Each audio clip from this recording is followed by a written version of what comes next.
हमने cell biology में कल के वीडियो में हमने क्या कर लिया था, गोल्गी बॉडी तक कर लिया था। इंडो मेम्ब्रेनस सिस्टम पढ़ रहे थे, तो इंडो मेम्ब्रेनस सिस्टम का 2 पार्ट हमने फिनिश किया, इंडोप्लाज्मिक रेटिकुलम और गोल्गी एपरेटस, खूब अच्छे तरीके से। ओके, और उसी में अगला 2 जो है कंपोनेंट, 2 जो सेल ऑर्गेनेल है वो बहुत छोटा छोटा है, ठीक है। एक तो लाइसोसोम है और दूसरा है वैक्यूल्स। ओके, तो मैं आपको बता दूं कि ये लाइसोसोम और वैक्यूल्स दोनों का कुछ यूनिक फीचर है, ठीक है। तो उसको तो हम लोग पढ़ेंगे ही, बस इतना पहले जान जाइए कि lysosome only present in animal cell, plant cell में लाइसोसोम नहीं होता। आपको मैं एक क्वेश्चन दे रहा हूं कि स्टार्टिंग में एक क्वेश्चन दे रहा हूं कि प्लांट सेल में भी लाइसोसोम की तरह सिंगल मेम्ब्रेन बॉन्ड स्ट्रक्चर होता है, सिंगल मेम्ब्रेन से घिरा हुआ ही एक स्ट्रक्चर होता है, जिसकी 90% जो स्ट्रक्चरल कंपोनेंट है वो लाइसोसोम से मिलती जुलती है। उसका नाम आपको बताना है वीडियो लेक्चर के बाद, देखने के बाद। ओके, हम लोग चलते हैं लाइसोसोम पे। लाइसोसोम के बारे में बचपन से एक लाइन आपने सुना, ठीक है, वो 6-7 में ही टीचर आपको बताते होंगे। This is also called suicidal bag of the cell.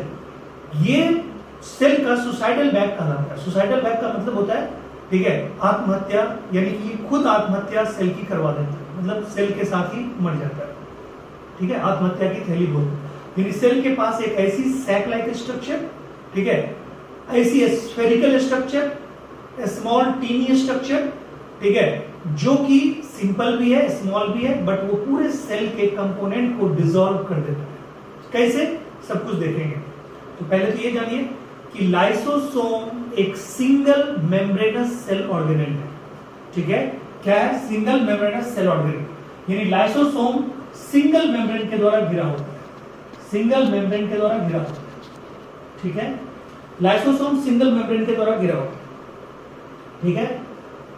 ये लाइसोसोम सिंगल मेम्ब्रेन के द्वारा घिरा हुआ होता है। इसका डिस्कवरी जो है वो किया था डी डुबे। इसको ऐसे दिमाग में रखिएगा, डी डुबे सेल को ले डूबे, यानी कि आत्महत्या की थैली बोलते हैं, सेल को ले डूबता है, इसलिए इसके दिमाग में रखिएगा सेल, ये lysosome was discovered by D डुबे, ठीक है। तो बस उसके दिमाग में रखने हैं, डी डुबे को याद करने के लिए ले डुबे। अब देखिए इसके अंदर ये पूरा एक सिंपल, इसके बारे में क्या बोल सकते हो, ये एक सिंपल स्ट्रक्चर है, ये एक, ठीक है, स्मॉल स्ट्रक्चर है, ठीक है, स्मॉल स्ट्रक्चर है, ये सैक लाइक स्ट्रक्चर है, सैक लाइक, ठीक है, एंड स्फेरिकल स्ट्रक्चर है, स्फेरिकल स्ट्रक्चर है, ठीक है।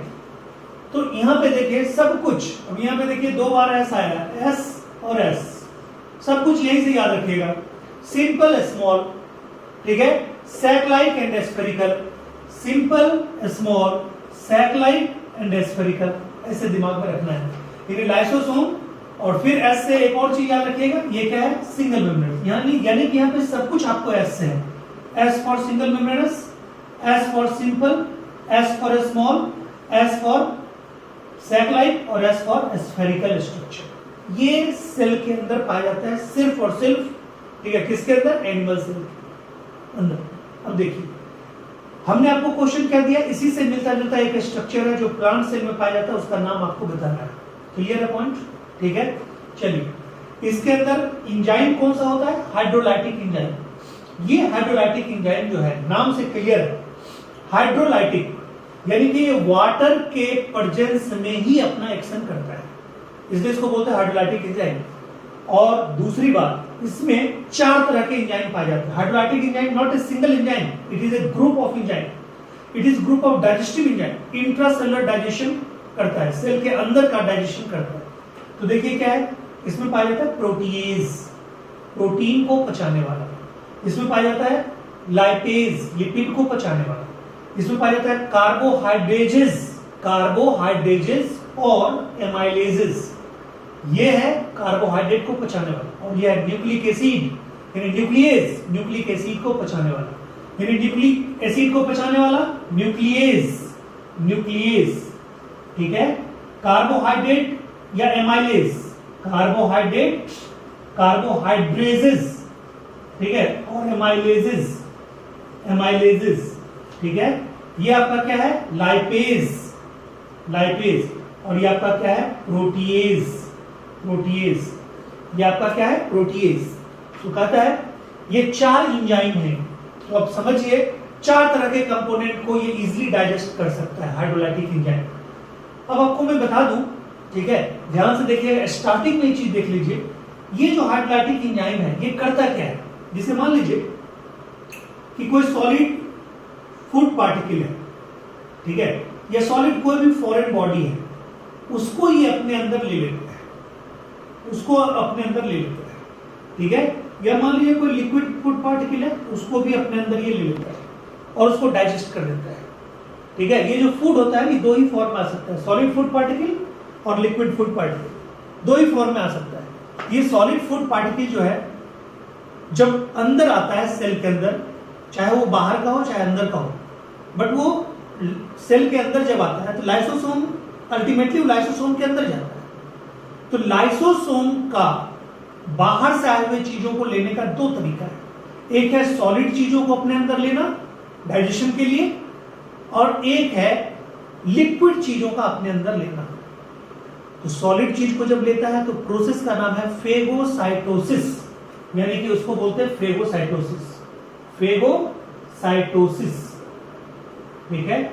और एक को बोलते हैं पिनोसाइटोसिस,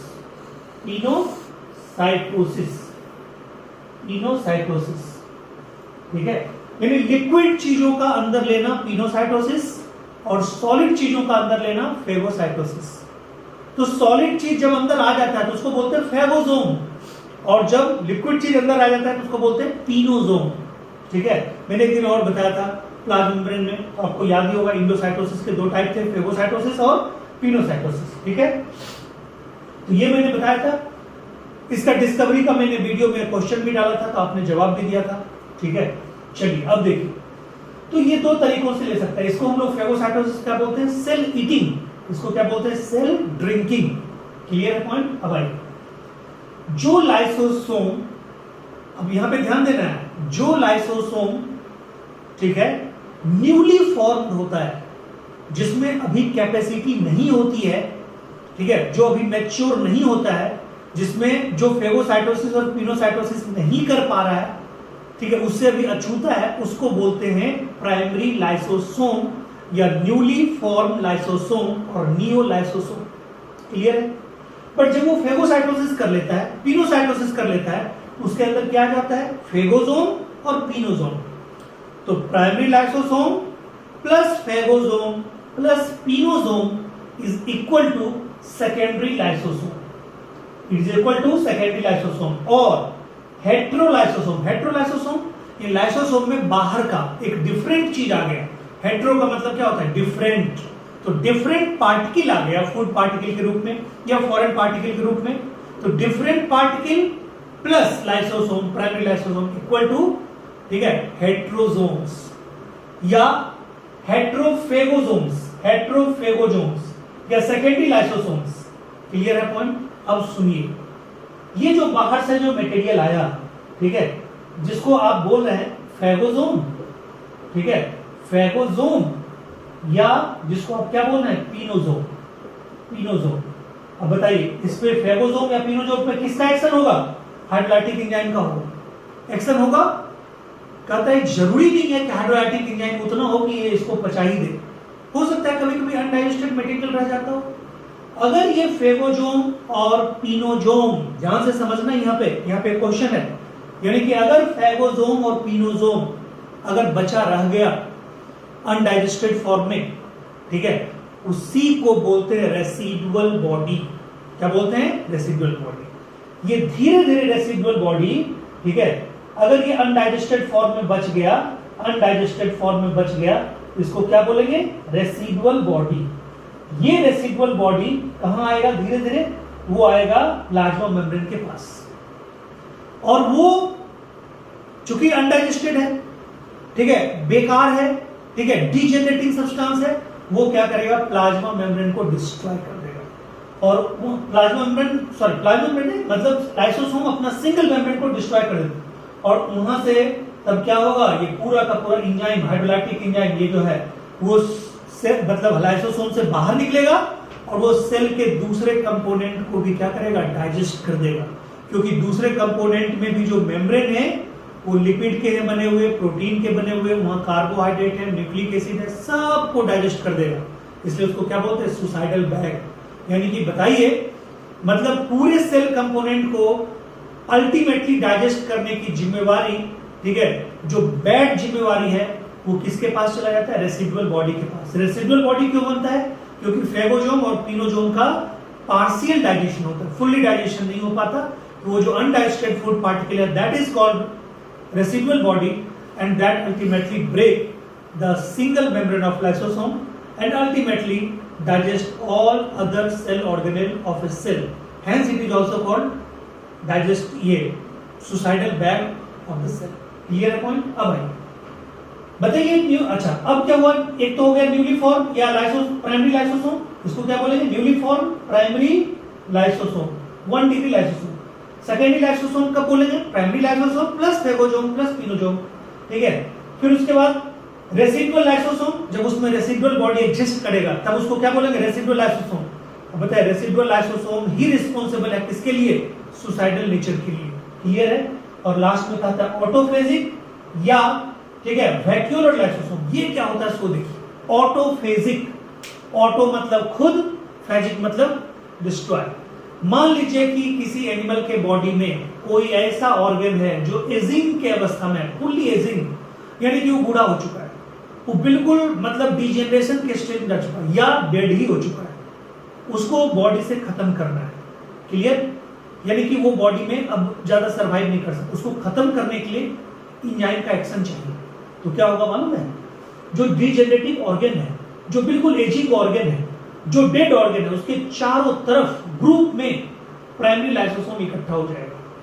ठीक है, प्राइमरी लाइसोसोम इकट्ठा होगा और अल्टीमेटली उस ऑर्गन को बिल्कुल ही डिस्ट्रॉय कर देगा। ठीक है, उसी को बोलते हैं ऑटोफेजिक वैक्यूलर लाइसोसोम। क्लियर है पॉइंट। तो ऑटोफेजिक वैक्यूलर लाइसोसोम के कारण एक प्रोसेस होता है, उसको बोलते हैं ऑटोलाइसिस। क्या बोलते हैं उसको, ऑटोलाइसिस। उसको बोलते हैं ऑटोलाइसिस। ऑटोलाइसिस का मतलब अपने ऑर्गन का खुद डिस्ट्रक्शन।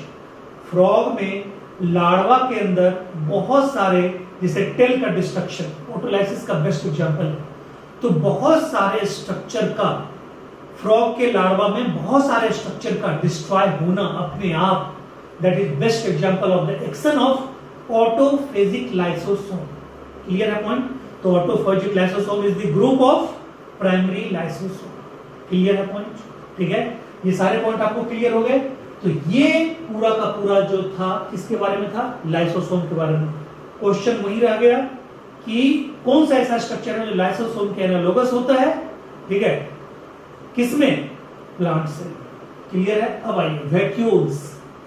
ये जो वैक्यूल्स है ये लाइसोसोम का ही मतलब एक तरह से प्रोड्यूस किया हुआ स्ट्रक्चर है। यानी कि आप याद कीजिए, न्यूक्लियस ने जन्म दिया था इंडोप्लाज्मिक रेटिकुलम को। इंडोप्लाज्मिक रेटिकुलम के एसईआर पार्ट से जन्म लिया गोल्गी बॉडी, गोल्गी बॉडी से जन्म लिया, ठीक है, लाइसोसोम। और लाइसोसोम रिस्पांसिबल फॉर द, ठीक है, फॉर्मेशन ऑफ, ठीक है, membrane bond other structure known as, ठीक है, वैक्यूल। वैक्यूल के लिए पूरा नहीं, एक्चुअली वहां से वेस्किल बनता है लेकिन वैक्यूल की तरह ही होता है। अब आइए vacuole. Vacuole is also membrane bond structure. Membrane bond structure, और ये इतना बड़ा होता है प्लांट सेल में।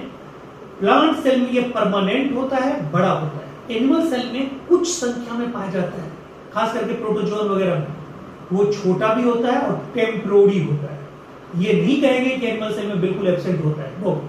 अब आप आइए, कहता है प्लांट सेल में जो वैक्यूल पाया जाता है उसको सैप वैक्यूल बोलते हैं। सैप, सैप का मतलब क्या, सैप का मतलब mixture of water, minerals, ions, liquid, ठीक है, ये सॉरी क्या बोलते हैं उसको, गैसेस, ये सब का मिश्रण, उसको बोलते हैं सैप। तो कहता है कि इस वैक्यूल में एक्सक्रीटरी प्रोडक्ट भी होता है, आयन भी होता है, वाटर भी होता है, मिनरल्स भी होता है। ये वैसे सब का इंक्लूजन होता है जिसका सेल के अंदर कोई काम नहीं है। इस बात को नोट करना जरूरी है। जिसका सेल के अंदर में कोई ज्यादा यूज नहीं है, वही यहाँ पे पाया जाता है। क्लियर है पॉइंट? तो कहता है ये 90% साइटो मतलब सेल के वॉल्यूम को ऑक्युपाई कर लेता है, यानी प्लांट सेल में 90% volume occupied by SAP vacuole और मेन वैक्यूल और ट्रू वैक्यूल। क्लियर है पॉइंट? कहता है ये सिंगल होता है, सिंगल से मतलब सिंगल होता नहीं है, सिंगल सेमी परमेबल मेम्ब्रेन के द्वारा घिरा रहता है, यानी वन मेम्ब्रेनस स्ट्रक्चर है, सिंगल मेम्ब्रेनस स्ट्रक्चर है और वो सेमी परमेबल मेम्ब्रेन होता है। एक खास बात जहां से नीट में क्वेश्चन आया हुआ है, फिर आएगा कोई कहेगा कि ये सेमी परमेबल मेम्ब्रेन क्या करता है। सेमी परमेबल मेम्ब्रेन यहाँ पे एक एडवर्स काम करता है, ये कंसंट्रेशन ग्रेडियंट के खिलाफ काम करता है, यानी कि लो कंसंट्रेशन ऑफ आयन से आयन मूव करके वैक्यूल में आता है, यानी वैक्यूल के अंदर इसका मतलब क्या है, हाई कंसंट्रेशन ऑफ आयन है, यानी high concentration of ion inside the vacuole, और बाहर में क्या है, लो कंसंट्रेशन ऑफ आयन, यानी कि वैक्यूल के बाहर, फिर भी वो आता है अगेंस्ट द कंसंट्रेशन ग्रेडियंट। ठीक है, यानी कि ये जो नंबर ऑफ आयंस है वो किसमें ज्यादा है, वैक्यूल में, याद रखिएगा, क्योंकि वहां पे सारे वैसे आयंस हैं जमा जो सेल के लिए यूज नहीं होते हैं। क्लियर है? ये वैक्यूल जो एसेसरी वैक्यूल है वो तीन तरह का होता है, contractile vacuole, food vacuole, gas vacuole. Contractile vacuole is present in protozoan, protozoan. ठीक है, यहां पे भी एक नीट का बहुत इंपॉर्टेंट क्वेश्चन है, बहुत ही इंपॉर्टेंट क्वेश्चन। प्रोटोजोआ के 4 ग्रुप होते हैं। ठीक है, पहला अमीबॉइड प्रोटोजोन्स, दूसरा सिलिएट प्रोटोजोन, तीसरा flagellate protozoan, according to NCERT नाम बता रहा हूं, और चौथा एस्पोरोजोन्स। बट अमीबॉइड प्रोटोजोन का 2 और नाम है, राइजोपोडा एंड सार्कोडीना। सिलिएट प्रोटोजोन उसका कोई दूसरा नाम नहीं है। फ्लैजिलेट प्रोटोजोन का एक और नाम है मेस्टिगोफोरा। और एस्पोरोजोन एक ऐसा क्लास है जिसके किसी भी मेंबर में लोकोमोटरी सेल ऑर्गेनेल नहीं पाया जाता है। नंबर 1 नीट का question. Number 2 exclusively parasitic class है, ये नंबर 2 क्वेश्चन नीट का। नंबर 3 कि इसमें कॉन्ट्रैक्टाइल वैक्यूल भी नहीं पाया जाता, और इसी का एग्जांपल होता है प्लाज्मोडियम वाइवेक्स। यानी sporozoan is exclusively parasitic class of protozoa, ठीक है, in which locomotive cell organelle is absent and contractile vacuole is also absent. But जहां पे contractile vacuole होगा उसका काम होगा excretion and osmoregulation. क्लियर है पॉइंट? फूड वैक्यूल बहुत सारे ऐसे प्रोटिस्टा है, जैसे यूग्लिना वगैरह है, ठीक है, बहुत सारे ऐसे प्रोटिस्टा है डाइटम जिसमें फूड वैक्यूल पाया जाता है, उसमें फूड टेम्पोररी रूप से जमा होते हैं। क्लियर है पॉइंट?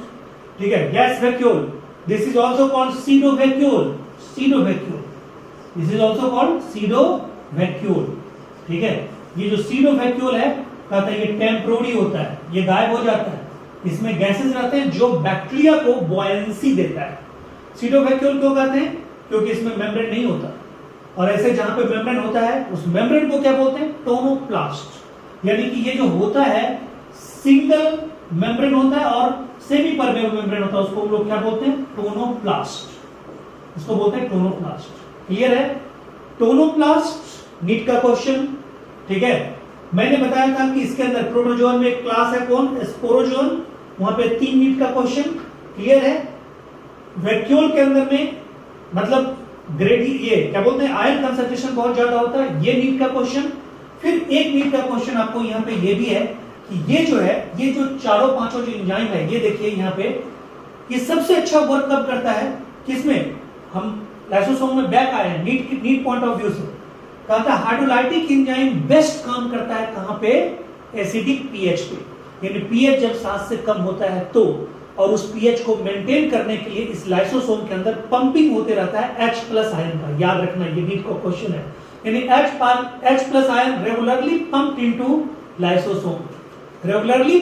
लाइसोसोम, ठीक है, which maintain acidic pH, which maintain low pH, at which, ठीक है, all these enzymes, ठीक है, act very well. Clear point? This is all about your lysosome and vacuole. इतना ही आपको पढ़ना है, अच्छे से पढ़ना है। और नीट पॉइंट ऑफ व्यू से ये टॉपिक छोटा हो सकता है बट ये क्वेश्चन इसमें आना ही आना है। Thank you so much. अब अगले लेक्चर में माइटोकॉन्ड्रिया, क्लोरोप्लास्ट, राइबोसोम, सेंट्रियोल, ये 4 चीजें बची हुई है। इसको उसके बाद दूसरा चैप्टर स्टार्ट होगा, वेट कीजिए। Thank you so much.